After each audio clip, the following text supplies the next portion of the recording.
Приветствую вас, мои дорогие ностальгирующие друзья! Вы знаете, вообще в этот момент вот мне вспоминается Сергей Супонев. Как помните, в выпусках «Новой реальности» он точно так же приветствовал зрителей в самом начале каждой передачи. Вроде «Здравствуйте, 32, 16 и так далее, мегабайтные вы мои». Да, вот уж не думал в те времена, что окажусь со временем примерно в таком же амплуа, но тем не менее очень приятно. В общем, вы смотрите 10-й выпуск моей ностальгической, я бы даже сказал, сентиментальной передачи Dendy Memories, в которой мы вспоминаем наши самые любимые игры для приставки Dendy. Открывая сегодня 10-м выпуском второй сезон этого цикла, я продолжу делиться с вами своими воспоминаниями о том, в какие игры мне довелось поиграть в своем детстве, какие игры на меня произвели то или иное минимальное или вообще бурное впечатление. И во втором сезоне я тоже выбрал несколько игр, в которые я в детстве с большим удовольствием играл, и буду рад с вами поделиться своими воспоминаниями о них, в надежде, что они тоже вызовут у вас какие-то приступы ностальгии, какие-то, может быть, щелкнет у кого-нибудь мозгу так тыш.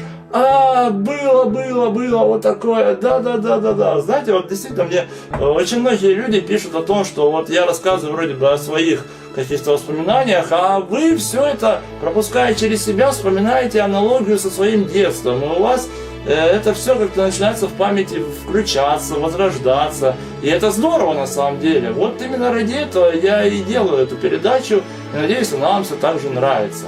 Итак, в сегодняшнем выпуске я расскажу вам об игре, в которую мне довелось поиграть, можно сказать, одной из первых игр на Dendy вообще. Это было вот буквально в тот самый момент, когда мы только готовились купить приставку Лифа, или может быть мы ее даже уже купили. Это вот было буквально вот все в тот самый период.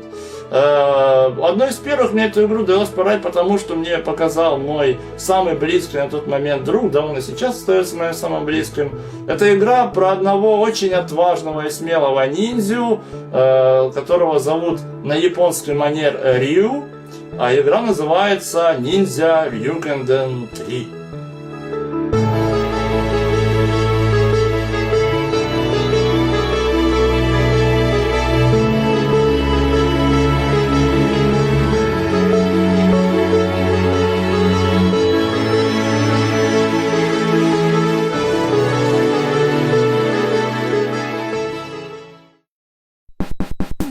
Ninja Gaiden, вернее Ninja Ryukenden, а если еще точнее, то Ninja Ryukend. Да, Ninja Ryukend, потому что именно так я называл эту игру в то время, когда она впервые попала мне в руки. Было это в том самом незабываемом 95-м году, когда у меня появилась и приставка Лифа, когда я впервые поиграл в Черного плаща, когда у нас с Ветром появилась замечательная семиигровка с Робокопом 3, с Снейками, которые не работали на 7 уровне, но об этом в другой раз. Так вот, игру Ninja Ryukenden 3, как она на самом деле называется, я увидел одной из первых тогда. И вполне вероятно, что это было даже еще до того дня, когда у нас с Ветером появилась замечательная приставка Лифа. Дело в том, что картридж с этой игрой мне впервые показал мой Кент, что называется «Не разлей вода». Его зовут Пашка. Мы с ним были знакомы, можно сказать, с пеленок, потому что наши старшие братья учились в одном классе, и нас одинаково назвали Пашками, мы родились с разницей в 3 месяца, и, можно сказать, с самых ранних лет, когда мы еще не осознавали, что вообще в этом мире делается, мы уже знали, что он это он, а я это я, и мы с ним тусовались, можно сказать, с самых-самых ранних лет. В общем, у него приставка появилась раньше, чем у меня. У него появилась приставка в 1994 году. И именно он показал мне впервые вообще всю вот эту вот штуку под названием 8-битная консоль а-ля Dendy. Это был вот... У него, собственно, мы и поиграли впервые в Марио. Я об этом даже как-то уже рассказывал, что когда у него появилась приставка, его старший брат сказал моему старшему брату, Ветер сказал: Пашка, там ты знаешь, у Ваньки с Пашкой появилась какая-то приставка новая, надо посмотреть. Мы пришли к ним и увидели, собственно говоря, бегающего маленького Марио на маленьком черненьком телевизоре электроника, который стоял в 2 метрах от дивана на высоте тоже примерно 2 метров. И я не представляю, как мы могли что-нибудь рассмотреть с такого расстояния, но сейчас не об этом.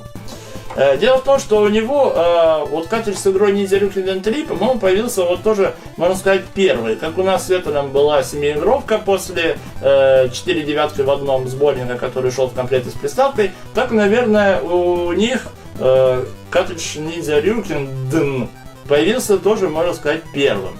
Пашка мне рассказывал, что ему его подарили его отец и старший брат, что они ездили куда-то там далеко, то ли в Сочи, то ли еще куда, и оттуда привезли ему этот картридж. Картридж на самом деле был просто обалденный. Он был обалденный не только по своему виду, но и на самом деле по своему наполнению. Вот, собственно, на этой обложке вы видите ниндзю, видите надпись Ninja Ryuken Dn. Здесь пропущена буква Е, но мы в те времена об этом не знали. И из-за неспособности прочитать это название корректно, я как-то вдруг для себя решил называть его Ninja Ryuken Д. Д. Не Дн, а Д. Вот. Ninja Ryuken Д. И потенциально это была третья часть. Я, как и Пашка, не слышал ни о первой, ни о второй. И на самом деле не слышал о них вплоть до появления эмуляции, и на Денде я эти игры вообще не застал в те времена. Но поиграв в игру Ninja Ryuken, ну давайте я буду называть Ninja Ryuken, ладно? Мне так удобно.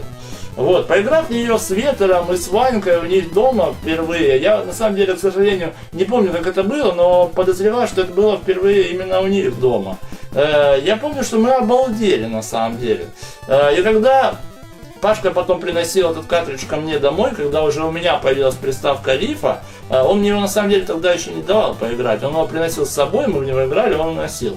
Когда он его приносил, мы его включали. Вот первое, что просто вот, ну вот в сердце запало, можно сказать, навсегда. Вот угадайте, вот когда вы включаете первый уровень игры, что вот моментально вам просто срывает покровы, бьет все барьеры просто этой крутизны, которая таится в этом картридже.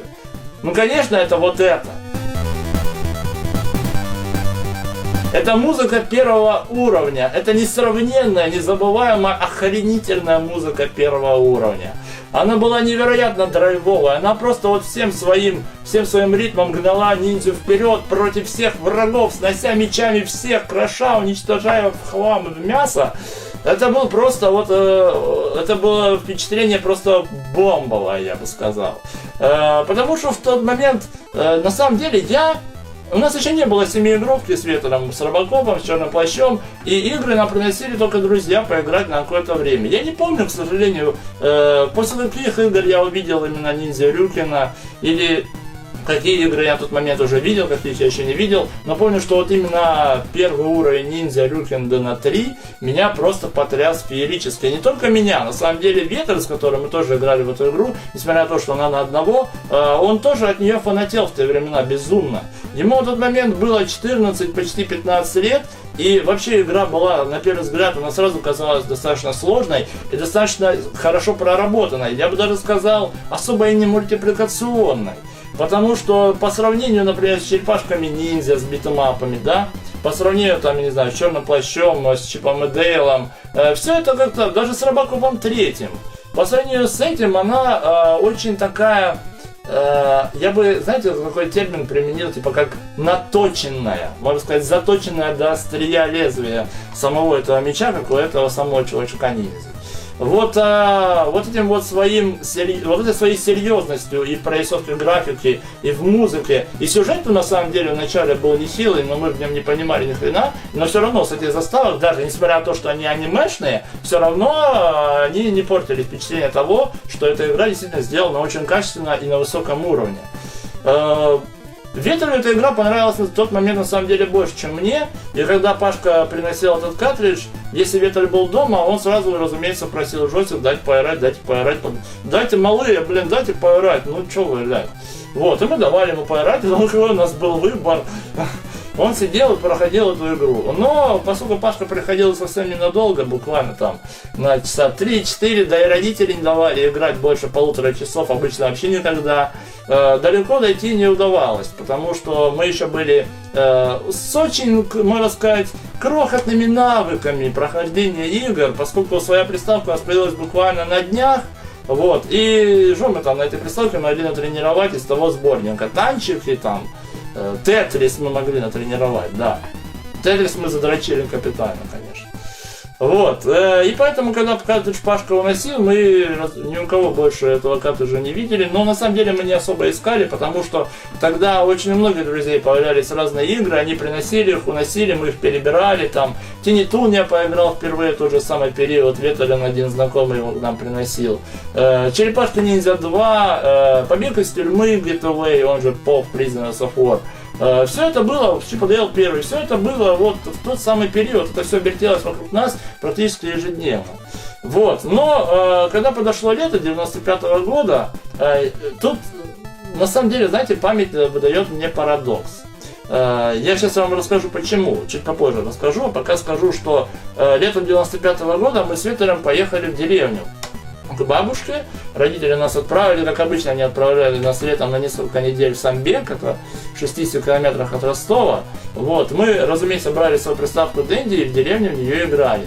В деревне мы играли на этой приставке, вернее, играли в эту приставку на телевизоре, на старом древнем советском телевизоре под названием Крым.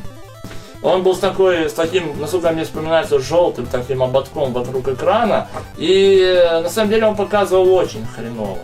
Бабушка на тот момент, вообще это был ее телевизор, но как раз таки вот незадолго до лета 95-го года родители купили и поставили ей, можно сказать, на самом деле даже в чем-то современный на тот момент черно-белый телевизор под названием Wells. Я помню, что в те времена по телевизору очень часто мелькала реклама типа Wells 51, Wells 51. Я почему-то это запомнил, но наш телек был не совсем 51, по крайней мере, я не видел на нем эти цифры. Вот, и когда родители поставили его бабушке, они нам с Ветером отдали этот самый Крым. И вот мы на этом Крыму пытались как-то играть и в Тетрис, пытались играть и в танчики, но с каждым нашим включением он почему-то работал все хуже. У него была очень блеклая картинка. Ну, я не знаю, какого он был года. Может быть, там конца 60-х или начала 70-х. Скорее всего, начало 70-х. У него была еще ручка переключения программ, вот это колесо, да? Как на старых телеках. И вот мы на нем играли. Вот в простейшие игры это еще не так сильно бросалось в глаза. Вот. Но когда родители приезжали и уезжали обратно, я однажды попросил у мамы, чтобы она... Потому что мне надоело играть вот в эти вот игры, типа Galaxian, типа Tetris, мне хотелось чего-нибудь крутого. А крутое я на тот момент мог взять только у Пашки, потому что из моих близких друзей личных картриджей пока не было ни у кого. Вот, и когда мама с папой уезжали в воскресенье вечером обратно в Ростов, я дал ей наказ, чтобы она обязательно в следующий раз попросила у Пашки картридж с игрой Ninja Ryukend, вот, и привезла его мне, потому что очень сильно хотели с Ветером его поиграть. Да, также я при этом попросил ее, чтобы она обязательно купила мне 5 или 6 жвачек Терминатор. Вот, но, собственно говоря, о чем я говорил, когда говорил о парадоксе. Дело в том, что я, сколько ни старался вспомнить, но так и не смог уложить в один период моменты, когда нам удалось в деревне поиграть Ниндзя Рюкенда и касательно нашей светлой семиигровки. Дело в том, что я просил, точно помню, что я просил у Пашки этот картридж, исходя из того, что мне абсолютно не во что играть, кроме сборника 4 девятки в одном. Вот, но также я прекрасно помню, что летом 95-го, когда мы оставались в деревне с Ветером на несколько недель, что наша семиигровка с Черным плащом и Робокопом 3 у нас уже была. Потому что я ясно помню, что когда я возвращался после этого домой, и меня на улице однажды встретил Пашка, которому я уже... Ну, сейчас я об этом тоже расскажу. Мы с ним, в общем, пошли ко мне играть в Черного плаща. Я помню, что я ему показывал, как я дошел в игре Snake Rattle and Roll до 5 уровня. Вот, но я вот не могу это никак сопоставить. Как вот я мог попросить картридж от того, что мне не во что было играть, и в то же время у меня по-любому должен был быть картридж семиигровка, потому что Ветер его покупал в Ростове, и когда мы уезжали в деревню, мы брали его с собой. Я не знаю, как это получилось, может быть, моя память меня обманывает относительно дат, может, это были разные годы, но черт его знает на самом деле. Ну, ладно, опустим этот момент. Так вот, попросила маму, чтобы она взяла у Пашки Ниндзя Рюкендена. Рюкендена, да. Вот, и проходила неделя. Проходил понедельник, вторник, среда, четверг. В пятницу вечером они должны были приехать. И наступил вечер пятницы. Время было достаточно уже уже достаточно позднее, я помню, что «Поле чудес» уже закончился по телевизору. Вот, и я с нетерпением ждал, ну когда же, но светлело, все равно было еще светло, потому что темнело в те времена очень поздно. И родители приехали, и когда они выгружались из машины, я помню, что я, ну привезла, не привезла, ну господи, ну хоть бы привезла. И мама ставит сумку на стол, достает из сумки 5 или 6 жвачек Терминатора, что уже был огромный плюс. И достает из сумки вот этот вот самый желтенький картридж Ninja Ryukenden 3, одна игровка, вот это вот на ТВ-гейме. Радости были просто полные штаны у меня. Мало того, что я получил 6 жвачек Терминатора, из которых несколько новых номеров не попалось с наклейками, так еще и наконец-то мы сможем с Ветром теперь на целую неделю играть в эту замечательную игру. Это было потрясающе. Вот, но вы знаете, пока родители были у нас в деревне на выходных, мы с Виктором не так часто включали эту игру, потому что когда мы ее включали на этом самом пресловутом телевизоре Крым, она показывала отвратительно. И мы сразу смекнули, что давай-ка мы лучше дождемся, пока родители уедут обратно в Ростов, а бабушку уж мы как-нибудь уломаем, попробовать включить приставку на ее замечательном телевизоре Wells, который тоже был черно-белым, но нам на это было плевать. Вот, и когда родители обратно в Ростов уехали, я не помню, на следующий день или, может быть, через день, бабушки не было в доме, мы взяли приставку, поставили ее около телека, подключили, настроили, мы вставили картридж, мы включили. Картинка была просто белоснежная, вы знаете, это было, лучше, я не видел в те времена, чтобы приставка на черно-белом показывала лучше, чем тогда, честное слово. Телек был уже не ламповый, это было уже какое-то более новое поколение, и картинка была, во-первых, она не растянутая была ни вверх, ни по сторонам, и при этом она еще была очень четкая и достаточно контрастная. Вот, и мы просто вот с таким наслаждением уселись туда уселся Ветер, а я уселся наблюдать с таким наслаждением, как он с таким наслаждением играл. Вот, он проходил первый уровень, и тут в комнату входит бабушка, и такая, а чё вы, а разве можно, это же новый телевизор, ну как вы, а Ветер такой, да не переживай, ну ничего с ним не случится, мы поиграем, господи, там полтора-два часа выключим и все, ему абсолютно это ничем не грозит. Вот, ну она как-то... Сошло это вообще все на тормозах, она покачала головой и отправилась дальше по своим делам. А мы просто довольны, чрезмерно, мы сидели и играли в Ninja Ryukenden. Вот. В то время, в ту неделю, когда мы играли в эту игру, разумеется, больше всего играл Ветер. Она ему нравилась, я бы даже сказал, она ему нравилась больше, чем мне на тот момент. Потому что он был взрослее, ему как-то она была, наверное, все-таки ближе. Вот, и за ту неделю ему удалось дойти, я ясно помню, что он дошел до боссов 3-го уровня, вот эти 2 прыгуна. Один из них, который фальшивый, а другого надо бить. И вот он их, по-моему, даже забивал. И доходил до 4-го уровня. Но, чтобы дойти до 4-го уровня, требовалось очень немалое времени. Я точно помню, что никогда не играли меньше часа.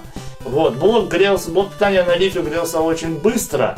Вот, и мы не рисковали играть больше 1,5 часов, а за это время при наших тогдашних навыках мы могли дойти только до 4-го уровня. Или мог дойти только он. Потому что когда его дома не было, играл я доходил, я помню, что максимум там до 3-го уровня мне удавалось дойти. С трудом. Я помню, что я очень долго парился с подъемом наверх, вот где вот эта вот лава поднимается за вами по пятам. Я там очень часто падал, потому что я тогда еще смотрел вот на эту прыгнуть, на эту ударить, на эту прыгнуть. Нет, ударить, нет, блин. Вот так это было тогда. Вот, мы пробыли в деревне с Ветером где-то, наверное, недели 4. И пачку картридж с этой игрой я отдал тогда, когда мы вернулись домой. Вот, дальше пройти нам не удалось в те времена, но, вот что я помню, замечательно еще один момент. Мы играли с Ветером практически каждый день, ему удавалось дойти до 3-го, до 4-го уровня, но дальше не удавалось. Вот, но мы увидели, что в начале игры, на начальном экране есть отдел паролей, где можно якобы набрать пароль и попасть на какой-нибудь там более поздний уровень, да, который идет дальше. Вот, подбор пароля был на самом деле делом не таким уж и сложным в этой игре, потому что было всего 4 ячейки, в которых было по 4 символа, а уровней было очень много, ну по крайней мере не меньше 7. И я помню, что тогда методом подбора как-то мы уже отчаялись, думали, ну ладно, не пройдем, давай какие-нибудь уровни дальше посмотрим. И мы начали подбирать. И методом подбора, я помню, мы случайно попали на 2-й уровень. И такие, о, 2-й уровень, да, работает, здесь мы уже были, давай-ка еще попробуем, может что дальше. И через пару минут после этого мы вдруг очутились на уровне под номером 7. Это был, я на тот момент не знал, что это последний уровень, но догадывался, что один из последних. Вот, и этот уровень сразу нам показался очень сложным по сравнению с предыдущими. Во-первых, там дул ветер прямо в лицо, там была чертова туча врагов и летающих, которые с всех сторон нападали, стреляли. Еще надо было перепрыгивать ямы, еще ветер вас постоянно сдувал. Вот, и ветер пробовал на этом уровне играть пару-тройку раз, но решил, что, блин, как-то это, по-моему, слишком круто, тем более учитывая, что он еще 4-й уровень не прошел.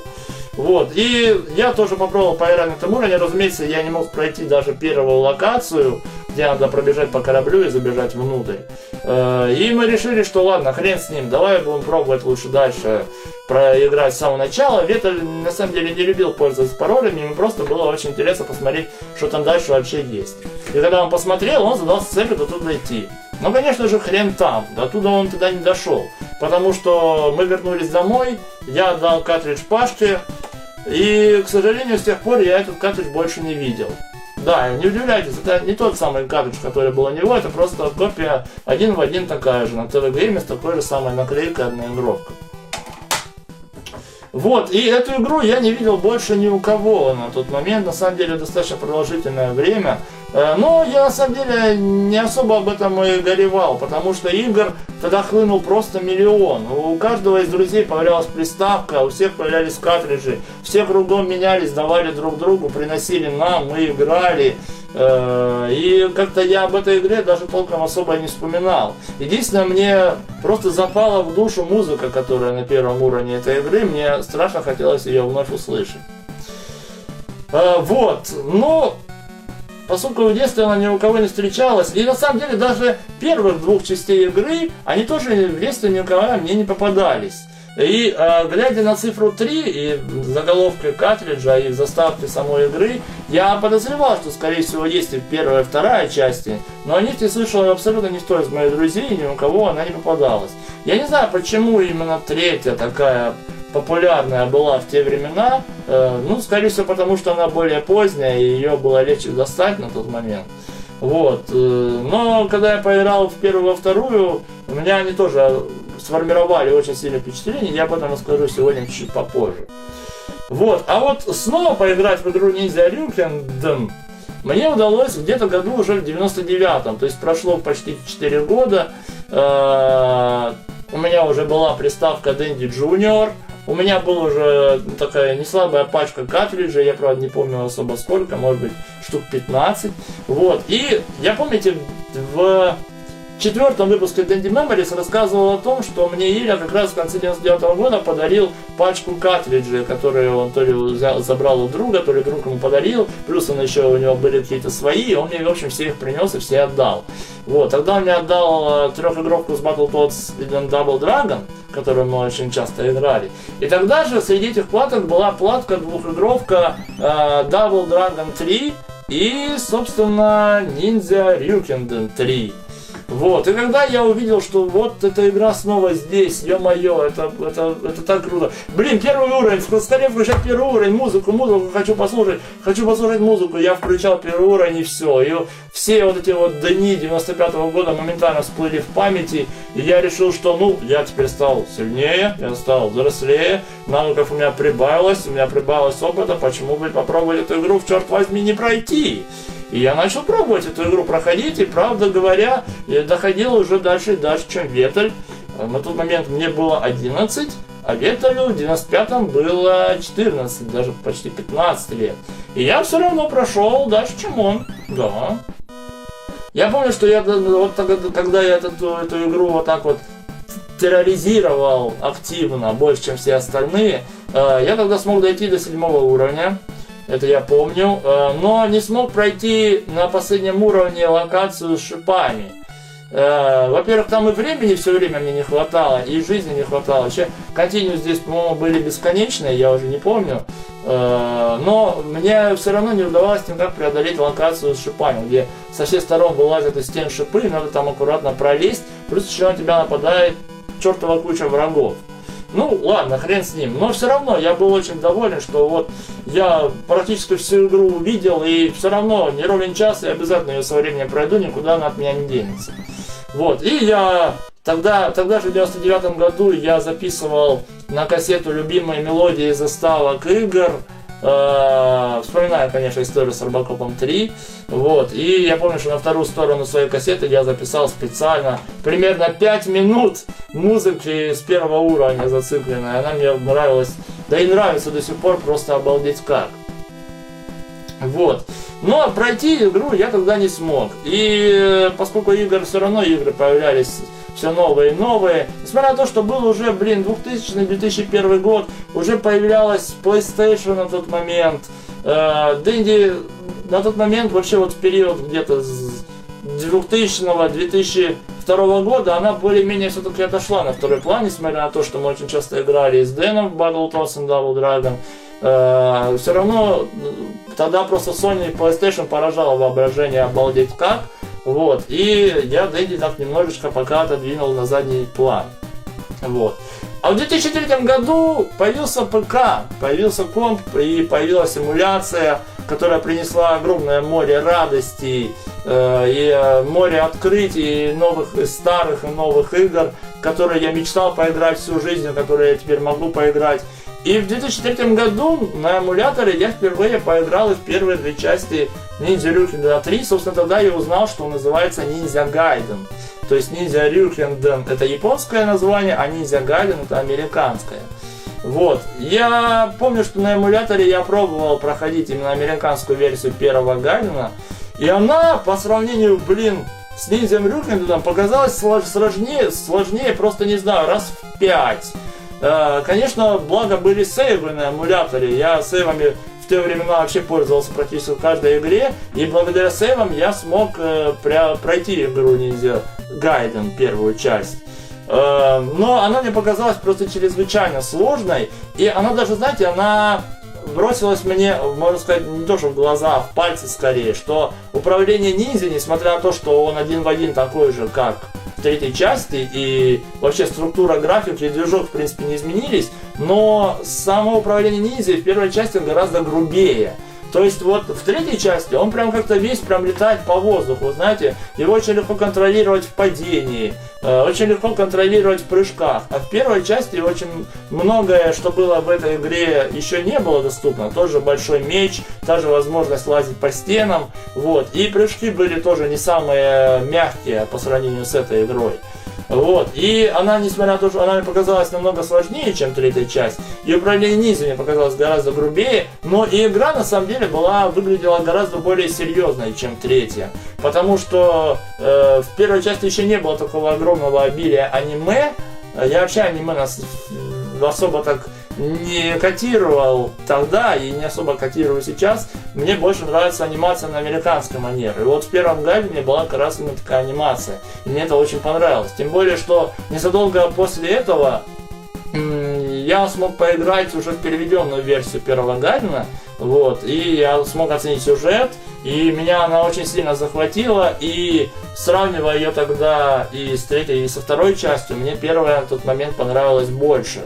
Несмотря на то, что третья часть у меня ассоциируется с огромным количеством приятных воспоминаний, но я должен отдать должное, что первая часть, она действительно сделана более серьезно и как-то, ну, я не знаю, как-то вот это все равно, что сравнивать там сиквел, там, «Трудный ребенок 1» и «Трудный ребенок 3», да, что третья часть как-то все равно по сравнению с первой больше для детей. Ну, я не знаю, такое мое мнение. Вот, но как раз тогда, когда появился интернет, когда появилась эмуляция, и я с помощью интернета начал искать и находить свои любимые игры, тогда же я очень хотел найти именно такой вот картридж, который у меня был когда-то у Пашки. И где-то, я не помню, уже в 2005 году или 2000, наверное, позже, где-то в 2007 я этот картридж нашел. Но до этого я обязательно, конечно же, должен сказать, что игру-то Ninja Gaiden 3 я прошел. И прошел я ее на приставке, заметьте, потому что я прошел ее, по-моему, сначала на эмуляторе, я понял, как это на самом деле несложно. И приноровившись ко всему, приноровившись к последнему уровню, приноровившись к боссам, я смог эту игру пройти на картридже на моей двухигровке, на платке. Это был вот где-то 2003-2004 год. Я был просто счастлив, что я наконец-то смог пройти эту игру на одного, в смысле на приставке. Но эмоций особых в связи с ее прохождением, именно с тем, что ты смог ее побить, эмоций особых я не испытал. Это, наверное, вот заслуга эмуляции, наверное, в этом. Вернее, такая заслуга в кавычках. Потому что я на тот момент благодаря эмуляции прошел эту игру, и прохождение ее второй раз уже, все-таки это было вторичное прохождение, происходит на приставке, но все равно не вызвало во мне столько эмоций, как бы если бы я прошел ее там лет на 5 раньше. Вот. И, значит, в 2007 году мне прислали вот этот вот самый картридж ТВ-геймовский, кто-то с форума gbx.ru, я не помню уже, кто это был, но все равно, чувак, привет тебе, спасибо тебе огромное. Он был заглушкой, не переживай, заглушка у меня тоже жива, все нормально. Вот, и я просто вот, когда он попал мне в руки, я думал, блин, вот какой пласт все-таки воспоминаний таит в себе вот эта вот маленькая пластиковая хрень, да? Вставив ее в приставку и включив с самого первого уровня и пройдя игру, сразу вот вспомнил абсолютно все. Вот мне жаль, на самом деле, что Ветер эту игру так и не прошел, я уверен, она бы ему понравилась, но я смог это сделать за него, я был этим очень горд. Но все равно, даже после этого, пройдя многократно и первую, и вторую часть, и даже после того, как они у меня появились на приставке, на картридже, я все равно сейчас, мне гораздо ближе именно Ninja Gaiden 1. Это, как знаете, сравнивать Battletoads и Battletoads Double Dragon. В детстве очень нравился Battletoads Double Dragon, а со временем Battletoads, он более серьезный, более такой вызов дает игроку, он мне ближе стал с возрастом. Но тем не менее, даже играя и в третью часть, понимаете, третья часть, только она вызывает у меня ностальгию, поэтому я все равно буду ее любить отдельно, можно сказать, даже не сравнивая с первой частью, потому что она классная, она очень приятная в управлении, приятнее, чем первая часть, и в этом она все равно у нее выигрывает. Поэтому первый Ninja Gaiden это true, это old school, это hardcore, это крутая игра, а третья часть это сентименты, это ностальгия, это море приятных воспоминаний и приятное управление ниндзей. В общем, вот такими вот были мои воспоминания об этой замечательной игре. Играйте в нее обязательно. Играйте во всю трилогию Ninja Gaiden. Давайте будем, называть Гайденом. Черт уже с этими дынами запарили они меня. В общем, играйте, проходите, несмотря на то, что это хардкор, его все равно надо проходить, он классный. Это игры, можно сказать, в своем самом соку, они были выпущены в самом таком пиковом времени такого процветания Nintendo Entertainment System, она же Famicom, она же Dendy, хотя у нас Dendy появилась позже. Но все равно это мимо нас не ушло. В общем, спасибо вам огромное за внимание. Это был 10-й выпуск Dendy Memories. Это был первый выпуск второго сезона. Мы с вами увидимся очень скоро. Играйте в Dendy, заходите на Киноманию. До скорых встреч, дорогие друзья. Пока, всем мир.